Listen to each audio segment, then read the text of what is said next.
जैसे भाइयों को प्रणाम किया और प्रणाम करने के बाद में जड़ भरत जी ने अपनी जन्मभूमि को प्रणाम किया। क्यों? क्योंकि आपको मालूम है कि पैसा बिन बाप कहे बेटा तो कपूत भयो,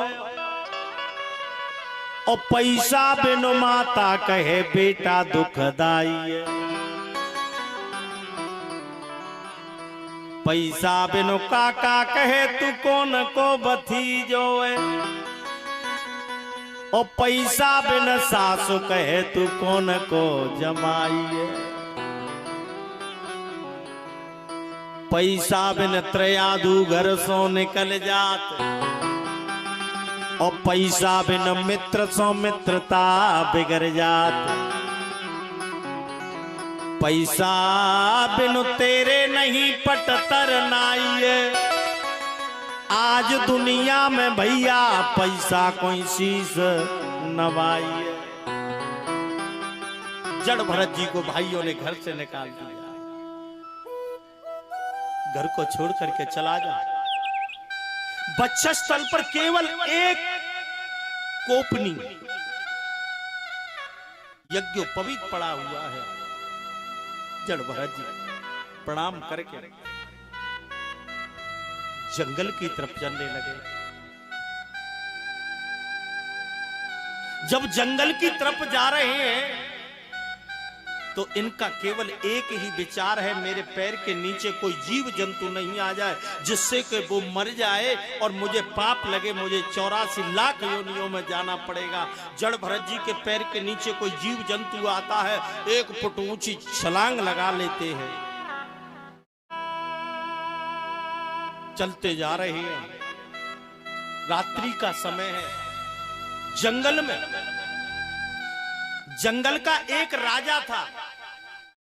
जंगल का राजा कौन होता मालूम? शेर। लेकिन रात्रि का राजा एक और होता है, उसको कहते हैं डाकू।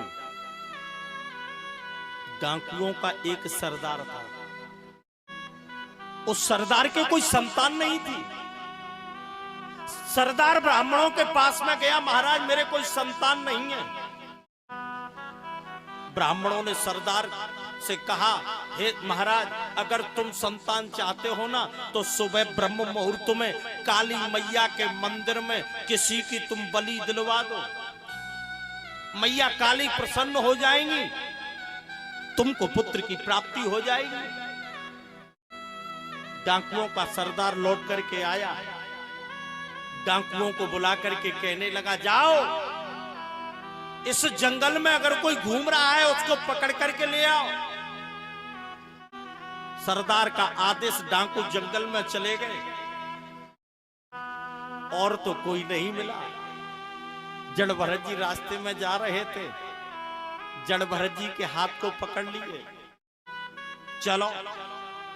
जड़ भरत जी चले गए। सरदार से कहने लगे, महाराज हम इनको पकड़ करके ले आए, बताओ क्या करें। सरदार कहने लगा, भोजन कराओ, सुबह ब्रह्म मुहूर्त में बलि दी जाएगी। जड़ भरत जी कुछ नहीं बोले। सुबह ब्रह्म मुहूर्त का समय आया, ब्राह्मण आ गए, जल्लाद अपने अपने फरसे लेकर के आ गए।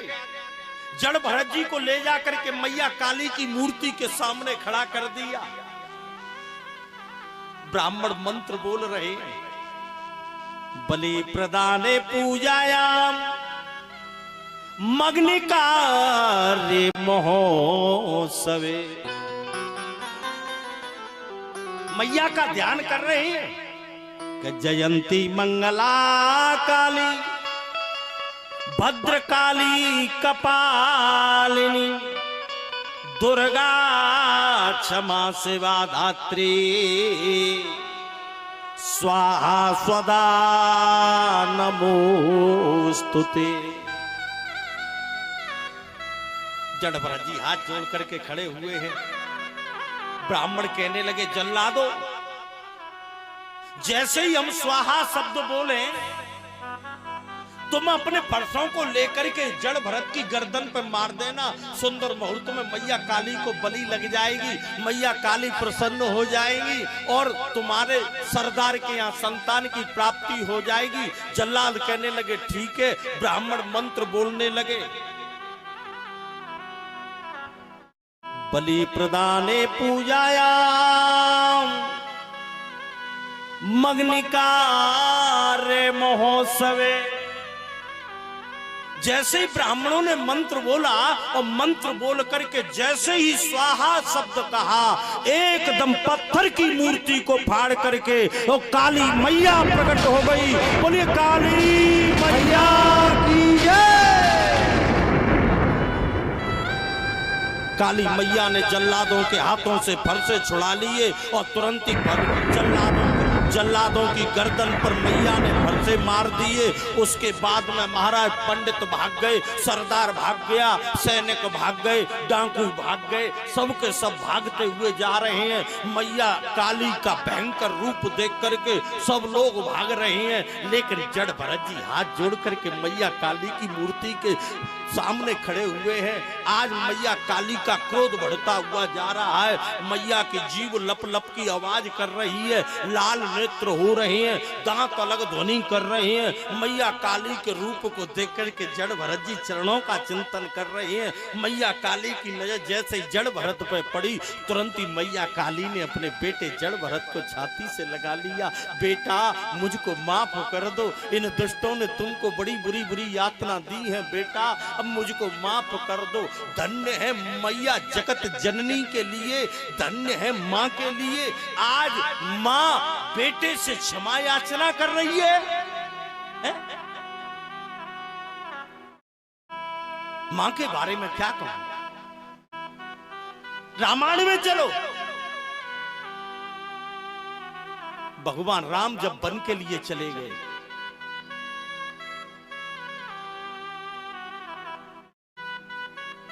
भरत जी को जब मालूम पड़ा कि मेरी माँ ने मेरे भाई को वन के लिए भेजा है,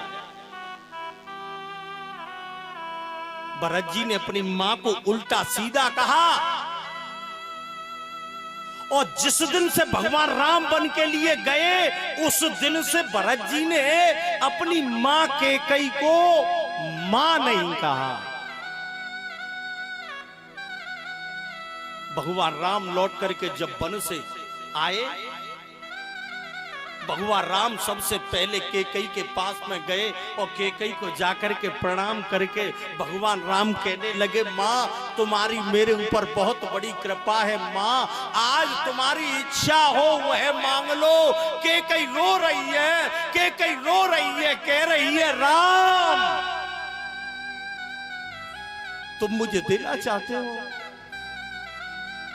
भगवान राम कहने लगे, माँ मैं तुमको देना चाहता हूँ, तो मैं मांगूंगी वह दे दोगे? हाँ माँ जो तुम मांगोगी वही दे दूंगा। आज कैकेयी कहने लगी, राम अगर देना चाहते हो तो राम तुमको पता नहीं है, जिस दिन से तुम वन के लिए गए हो उस दिन से मेरे बेटे भरत ने मुझको माँ नहीं कहा है। राम अगर देना चाहते हो तो बस एक बार मेरे बेटे भरत के मुख से बस एक बार मां कहलवा दो, एक बार मां कहलवा दो। भगवान राम ने तुरंत ही भैया भरत को बुलाया। भरत जी दौड़ करके आए। प्रभु भगवान राम कहने लगे, भरत आज मैं तुमसे कुछ मांगना चाहता हूँ। भैया भरत कहने लगे, प्रभु राम आज तुम अगर इन प्राणों को चाहते हो तो इन प्राणों को भी दे दूंगा, लेकिन इस दुष्टा कैकेयी से मां नहीं कहूंगा। भगवान राम के पैरों में भैया भरत गिर पड़े। कैकेयी धड़ाम से जमीन पर गिर पड़ी। कथा क्या कह रही है?